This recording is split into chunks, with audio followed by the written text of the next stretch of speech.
हरे कृष्णा, राधे राधे। आप सभी का गीता क्लास में बहुत बहुत स्वागत है। ओम अज्ञानतिमिरन्धस्य ज्ञानञ्जनशलाकया चक्षुरुन्मिलितं येन तस्मै श्रीगुरुवे नमः।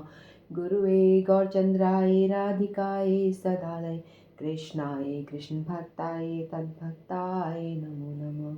नमो विष्णुपादाय राधिकाय प्रियात्मने श्रीमद्भक्तिवेदान्तनारायणीति नामिने। श्री कृष्ण लीला कथने सुदाक्षम औदार्य माधुर्य गुणक्षुतम वरम वरेण्यं पुरुषं महन्तं नारायणं तं शिरसा नमामि। श्री चैतन्यमनुभीष्टं स्थापितं येन भूतले स्वयं रूप कदा मह्यं ददाति स्वपदान्तिकम्।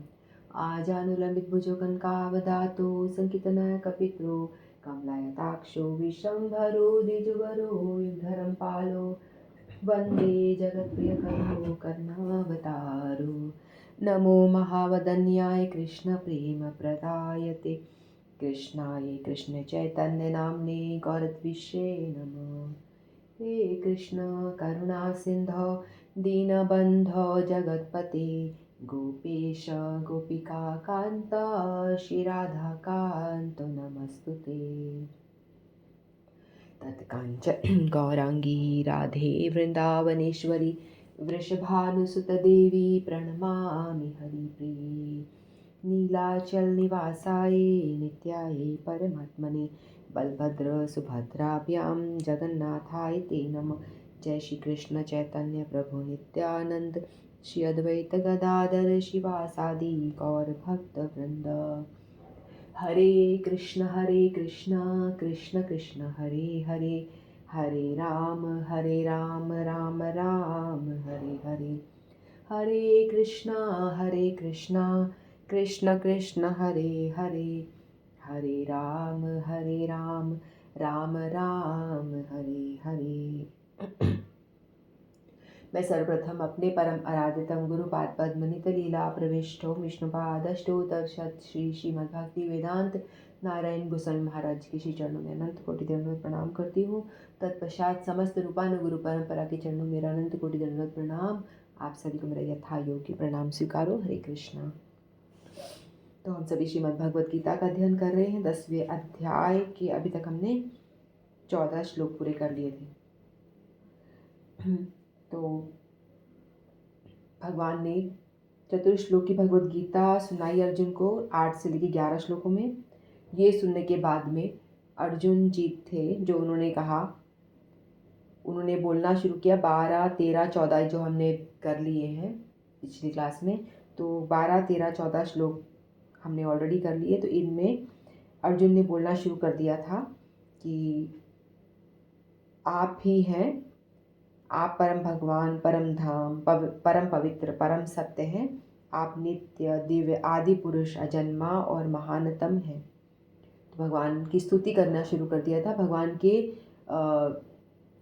मतलब समझ गया कि भगवान आप ही हो जो हो, और उन्होंने मान लिया इस चीज़ को और वो स्तुति करने में लग गए भगवान की। फिर उन्होंने कहा कि आपको नारद, असित, देवल तथा व्यास जैसे ऋषि भी आपको नहीं समझ सकते ठीक से। और फिर भगवान ने उसे 14 श्लोक में बताया था कि आपने जो भी कुछ कहा वो पूर्णतया सत्य है, वो मैं उसको अच्छी तरह से मानता हूँ। और हे भगवान, हे प्रभु, ना तो देवतागण न असुरगण ही आपके स्वरूप को समझ सकते हैं। मतलब आपको समझना किसी के बस की बात नहीं है।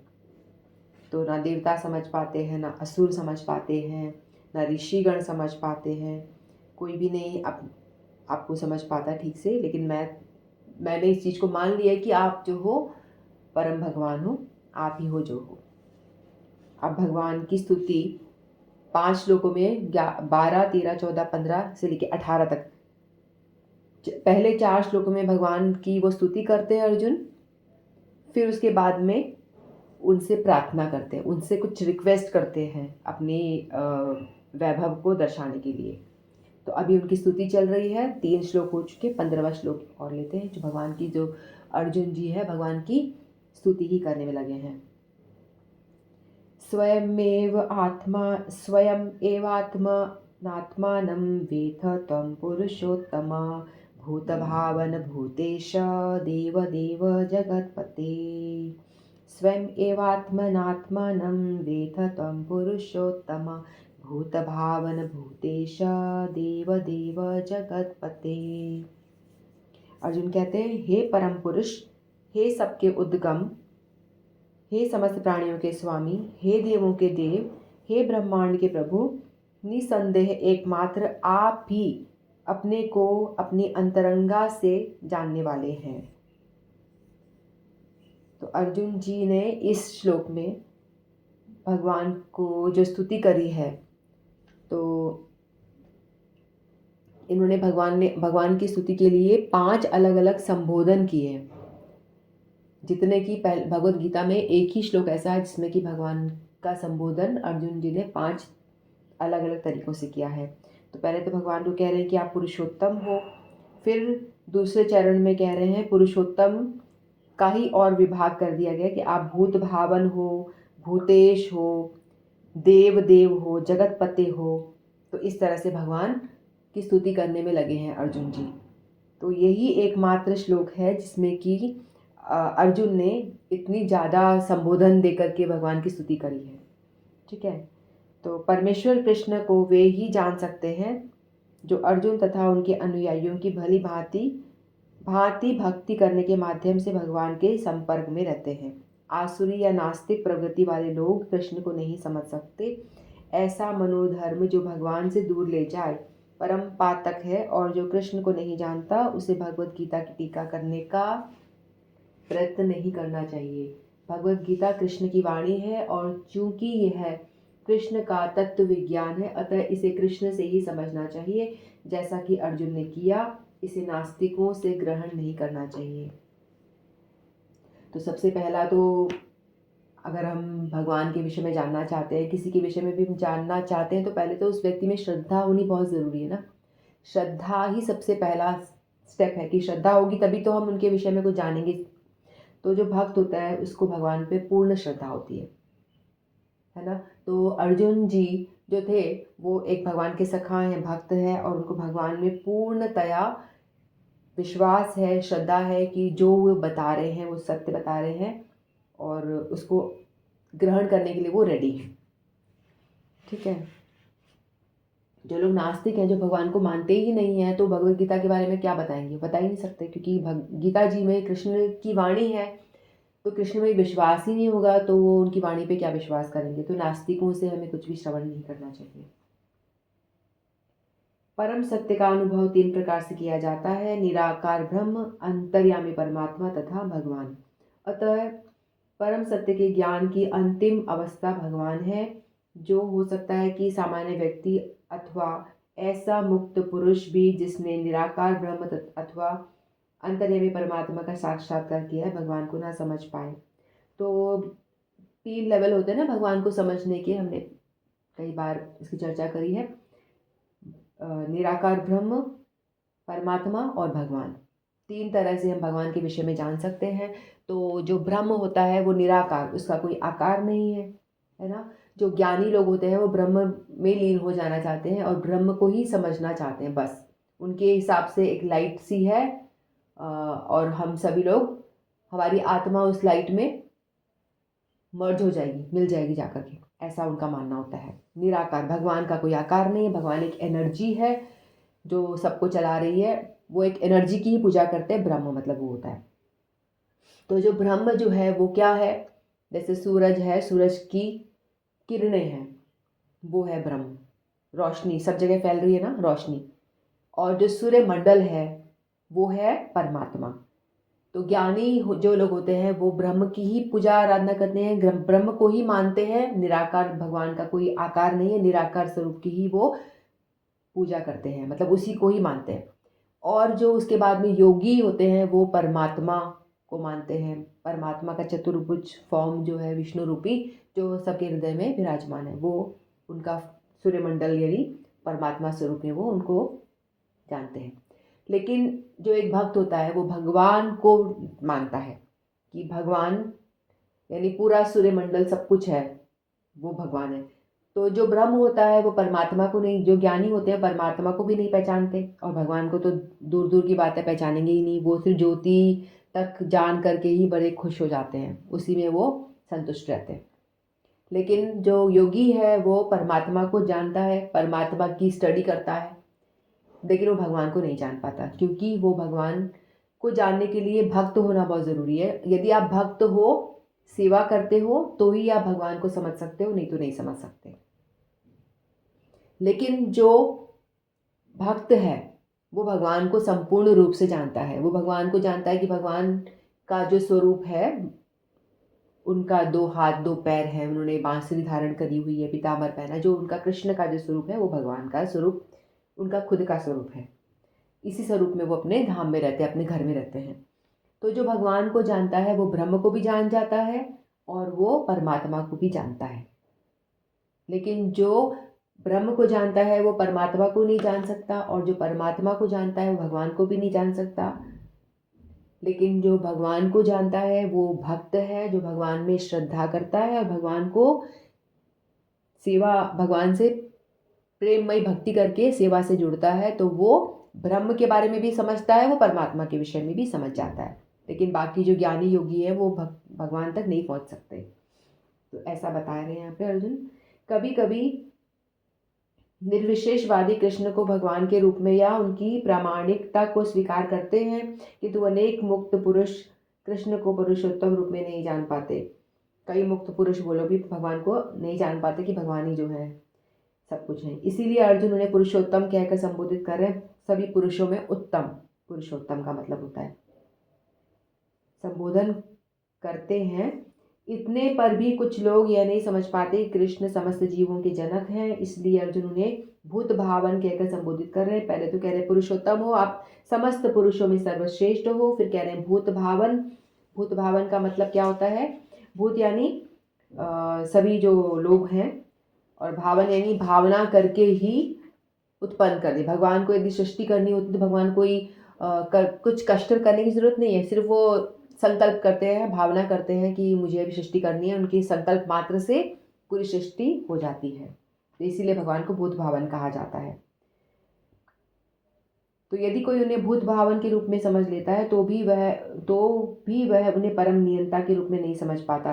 किसी को समझ में आ जाता है कि हाँ भाई भगवान ने ही सृष्टि करी है, भगवान ने इच्छा करी थी इसलिए सृष्टि हो गई, लेकिन तो भी वो उनको परम नियंता के रूप में नहीं समझ पाता। परम नियंता का मतलब क्या होता है? भूतेश। भूत भावन यानी जो अपनी संकल्प मात्र से सृष्टि की रचना कर देते हैं। फिर भूतेश का मतलब है कंट्रोलर, है ना।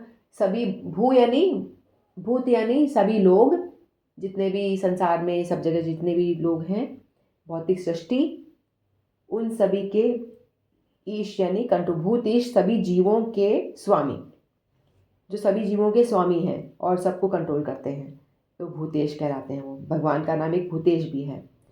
फिर भगवान को बोला देव देव। देव देव का मतलब है कि वे समस्त देवताओं के स्वामी, जितने भी देवता हैं उन सभी के स्वामी हैं। इससे पहले वाले श्लोक में भगवान ने बताया था ना कि हे केशव कह के संबोधित कर रहे थे।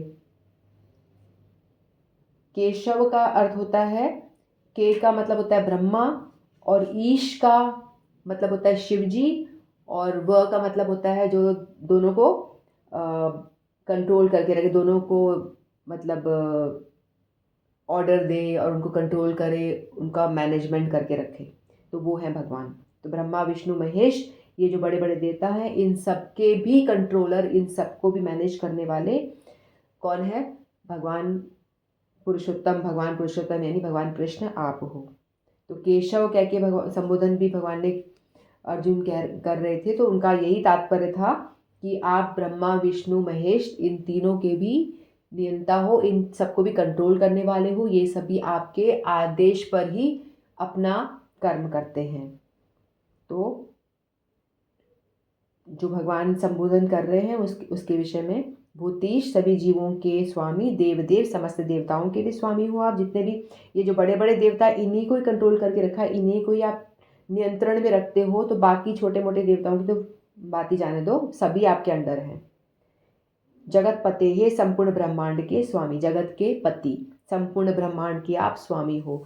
तो अर्जुन यहाँ पे पुरुषोत्तम के और अलग विभाग करके बताया उन्होंने। आप पुरुषोत्तम हो, समस्त पुरुषों में सर्वश्रेष्ठ हो, भूत भावन हो, भूतेश हो, देव हो, सभी देवताओं के भी स्वामी हो, जगतपते हो, समस्त ब्रह्मांड के स्वामी हो। और ब्रह्मांड में ये 14 भुवन है, 7 लोग ऊपर, 7 लोग नीचे के लोग हैं, उन सभी में, उन सभी के आप जो हो स्वामी हो। तो अर्जुन जी स्तुति करके बता रहे हैं कि आपसे श्रेष्ठ कोई है ही नहीं, आप पुरुषोत्तम हो, सबसे ज़्यादा महान हो। यदि कोई तुम्हें भूत भावन के रूप में समझ लेता है तो भी वह उन्हें परम नियंता के रूप में नहीं समझ पाता, इसलिए उन्हें यहाँ पर भूतेश या परम नियंता कहा गया है। यदि कोई भूतेश रूप में भी उन्हें समझ लेता है तो भी उन्हें समस्त देवताओं के उद्गम रूप में नहीं समझ पाता। यानी कुछ लोग कोई एक क्वालिटी को समझ जाते हैं, दूसरी को नहीं समझ पाते, संपूर्ण रूप से भगवान को नहीं समझ सकते, उन्हें समस्त देवताओं के उद्गम रूप में नहीं समझ पाता, इसीलिए उन्हें देवदेव, सभी देवताओं का पूजनीय देव कहा गया है। यदि देवदेव रूप में भी उन्हें समझ लिया जाए तो वे प्रत्येक वस्तु के परम स्वामी के रूप में समझ में नहीं आते, इसीलिए यहाँ पर उन्हें जगतपति कहा गया है। इस प्रकार अर्जुन की अनुभूति के आधार पर कृष्ण विषयक सत्य की स्थापना इस श्लोक में हुई है। हमें चाहिए कि कृष्ण को यथा रूप में समझने के लिए हम अर्जुन के पद चिन्हों का अनुसरण करें। तो अर्जुन ने जब भगवान द्वापर में प्रकट हुए थे तब अर्जुन जी भी सामने थे। उन्होंने अर्जुन जी ने सामने भगवान को प्रत्यक्ष देखा है और प्रत्यक्ष सुना है, देखा भी है, सुना भी है और उनको अनुभव भी किया है। उनके साथ में बातें करी हैं, व्यवहार भी करा है, उनके सखा थे, उनके मित्र थे, वो उनके भक्त थे, तो उनके साथ में व्यवहार भी किया उन्होंने, तो वो अच्छी तरह से उनको जानते हैं। तो यदि भगवान को कोई जानना चाहता है तो या तो कोई भगवान का शुद्ध भक्त है, वही बता सकता है, जैसे अर्जुन है ना, जिसने भगवान के साथ में टाइम स्पेंड करा है, उसको जानते हैं, तो उनसे हम सुन सकते हैं, या भगवान खुद अपने बारे में बता सकते हैं। तो इसीलिए हमको चाहिए कि हम परंपरागत जिन्होंने भगवान के बारे में सुना है, उन्होंने फिर उसको लिखा है, फिर वो लिखी हुई चीज़ जो गीता जी में है वही हम सुन करके उसको एज इट इज़ हमको मानना चाहिए, समझना चाहिए, अपनी बुद्धि नहीं लगाना चाहिए। कई लोग कहते हैं ना कि आप बता दिया गया है कि इस तरफ अगर आप जाओगे, इस रोड पे जाओगे तो यहाँ एक बड़ा सा पत्थर आएगा, फिर आगे जाओगे तो दलदल है, अगर आप यहाँ से गए तो आप गिर सकते हो, दलदल में फंस सकते हो, मिट्टी भी है। कोई मूर्ख व्यक्ति कहेगा क्यों, मैं भी तुम्हारी बात मानूं, जाके देखूंगा। बोला जा भाई, फिर वो जाएगा, पहले ठोकर खा के गिरेगा जोर से, अंधकार सा एरिया है, वहाँ का रास्ता अंधकारमय है तो आपको दिखेगा भी नहीं ठीक से, ठोकर खा के नीचे गिरा, फिर आगे गया तो दलदल में फंस के अंदर धंस गया। फिर बाद में वो कैसे तैसे निकल के आया, फिर बोला हाँ हाँ अब समझ में आ गया, मुझे यहाँ से नहीं जाना चाहिए। और वहीं दूसरा एक व्यक्ति था, उसको पहले वाले ने बताया अपने एक्सपीरियंस से, यहाँ पे मैं गया तो ऐसा ऐसा है, तो वो कहेगा हाँ ठीक है मैं तो मान लेता हूँ। तो बताइए समझदार कौन है? एक वो जो अपना खुद एक्सपीरियंस करके समझना चाहता है वो है, या जो मान रहा है उसकी बात, किसी ने एक्सपीरियंस किया हुआ उसको चुपचाप मान रहा है, तो वो अक्लमंद हुआ ना। क्यों अपनी एनर्जी और टाइम वेस्ट करना कि उस गलत रास्ते पे जाऊं, पहले ठोकर खा के गिरूं, फिर मट्टी में फंसूं दलदल में, फिर जैसे तैसे निकल के बाहर आऊं, फिर मानूं हाँ हाँ ये रास्ता सही नहीं है, तो ये मूर्खता हुई, है ना। तो यहाँ हमको भगवान ने शास्त्र दिए हैं, जैसे अर्जुन ने एक्सपीरियंस किया है भगवान के साथ में रह करके, उनको देख कर सुन कर, ऐसे और भी ऋषिगण हैं जिन्होंने बड़ी बड़ी तपस्याएं करी हैं, उन्होंने खूब अपना अनुभूति लिखी है शास्त्रों में और बताया है कि हम अपने अनुभव से, अपनी तपस्या के बल से आपको बता रहे हैं कि कृष्ण ही सर्वश्रेष्ठ है। तो हम जैसे जीवों को परंपरागत ये बात को एक्सेप्ट कर लेना चाहिए, चुपचाप मान लेना चाहिए कि हाँ ये ऋषिगण जिन्होंने बड़ी तपस्या करी, हमारे गुरु वर्ग जिन्होंने खूब अपनी भजन साधना के बल पे भगवान को जाना है, साक्षात उनसे दर्शन भी करे हों, उनसे अनुभूति प्रेमा में मतलब वार्ता भी करते हों, तो वो बता रहे हैं तो हमें उनकी बातों को चुपचाप मान लेना चाहिए। ये नहीं कि हम क्यों माने, हम तो खुद करके देखेंगे पहले, तो ऐसा नहीं होना चाहिए। तो इसीलिए गुरु परंपरा जो है प्रणाली, ये बहुत ही अच्छी प्रणाली है, जिससे कि ज्ञान जो है, जिसने एज इट इज़ ज्ञान जो है एक से दूसरे की तरफ शिष्य प्रणाली से वो एक के बाद आता रहता है। और उसको हमें चाहिए, जो श्रद्धा है, जिसको वो श्रद्धावान जीव होगा वो एज इट इज को एक्सेप्ट कर लेगा, और जो बेवकूफ़ होगा, निपट मूर्ख होगा, वो बोलेगा मैं नहीं मानता, कौन कृष्ण, कौन ये। तो ऐसे लोगों को फिर बाद में कुछ ठोकरें खाने के अलावा कुछ उसके पास में बचता ही नहीं है। दूसरा श्लोक लेते हैं। वक्तुम अर्हस्य शेषेण दिव्या ह्यात्मविभूतया याभिर्विभूतिर्भिर्लोकान् निस्वांस्त्वं व्याप्य तिष्ठसि। वक्तुमर्हसि शेषेण दिव्या ह्यात्मविभूतयः याभिर्विभूतिर्भिर्लोकान् निस्वां त्वं व्याप्य तिष्ठसि। तो अर्जुन आगे स्तुति करने लगे। अब यहाँ पे भगवान 4 श्लोकों में तो उन्होंने स्तुति करी है, अब रिक्वेस्ट करेंगे, उनको कहेंगे, ठीक है। तो अब अर्जुन कह रहे हैं, कृपा करके विस्तार पूर्वक मुझे अपने उन दैवी ऐश्वर्यों को बताएं जिसके द्वारा आप इन समस्त लोकों में व्याप्त हैं। अब यहाँ से भगवान को अर्जुन रिक्वेस्ट कर रहे हैं। 3 श्लोकों में भगवान को रिक्वेस्ट कर रहे हैं कि आप अपने विषय में हमें और बताओ। ऐसा नहीं है कि अर्जुन को कोई डाउट है। अर्जुन ने तो पहले ही कह दिया कि मैं मान चुका हूँ, आपने मुझे चतुर्श्लोकी गीता बताई और आगे के अध्याय में आपने मुझे जो कुछ बताया मैंने सब चीज़ों को एक्सेप्ट कर लिया, पूरी तरह से मैंने मान लिया कि भाई आप ही हो पुरुषोत्तम पुरुष, आप ही हो, आप ही सभी कारण के कारण हो। इस चीज़ को मैंने एक्सेप्ट कर लिया। लेकिन यहाँ फिर भी भगवान आगे 3 श्लोकों में 16, 17, 18 में भगवान से अर्जुन रिक्वेस्ट कर रहे हैं कि अपनी विभूतियों के बारे में आप बताओ। क्यों ऐसा कह रहे हैं? वो हमारे लिए, क्योंकि अर्जुन जो है हम जीव को रिप्रेजेंट कर रहे हैं, है ना। अर्जुन को तो समझ में आ गई बात, लेकिन हम जैसे जो जीव हैं जिनकी अप्रोच भगवान तक है ही नहीं, हमसे भक्ति होती नहीं, कुछ होता नहीं, तो हम भगवान को कैसे दर्शन करें? संसार में रहते हुए, सांसारिक कार्य करते हुए हम भगवान का दर्शन किस तरह से करें? अर्जुन को तो अच्छी तरह से पता चल गया है कि जो ये रथ पे बैठे हैं मेरे सारथी बन के, ये मेरे रथ के ही सारथी नहीं है, ये मेरे जीवन रूपी रथ के भी सारथी है। इनफैक्ट मेरे ही जीवन रूपी रथ के सारथी नहीं है। इस संसार में, इस ब्रह्मांड में जितने भी जीव हैं सभी के जीवन रूपी रथ के यही सारथी हैं। अर्जुन को तो क्लियर हो चुका है कि ये सभी मेरे रथ के सारथी के अलावा ही नहीं है, सभी चीज़ों के कारण यही हैं, यही सबको चला रहे हैं, यही मृत्यु के भी कारण है और संचालन करने के भी यही कारण है, सब कुछ यही है। और यदि ये मेरे सारथी बने भी हैं तो मुझ पर कृपा करके बने हुए हैं, है ना, मुझ पर कृपा कर रहे हैं। और अर्जुन इसलिए बहुत ज़्यादा भाव विभोर हो जाते हैं, तो भाव विभोर होकर के उनकी स्तुति में लग जाते हैं, फिर उनको अलग अलग संबोधन करते हैं, आप पुरुषोत्तम हो, है ना। इससे पहले इस श्लोक में जो बता रहे थे, भूत भावन हो, भूतेश हो, देवों के देव हो, जगतपति हो, इस तरह से वो इतने भाव विभोर हो जाते हैं कि आप कितने कृपालु हो, कितने दयालु हो, आप कितनी कृपा करके लोगों पर कृपा करने के लिए इस संसार में बार बार अवतार लेते हो, ताकि लोग बाग आपके विषय में जाने, आपका चिंतन करें, लीलाओं कथाओं की स्मरण करके भजन करने में लग जाएं। तो अर्जुन को अच्छी तरह समझ में आ गया, लेकिन फिर भी वो आगे कहते हैं, उनको रिक्वेस्ट करते हैं कि अपनी विभूति के बारे में बताएं, जिससे कि जो सामान्य जन है, जो भजन नहीं कर सकते, वो लोग भी आपके दर्शन कर पाएं। तो इस श्लोक में ऐसा लगता है कि अर्जुन भगवान संबंधी अपने ज्ञान से पहले से संतुष्ट हैं।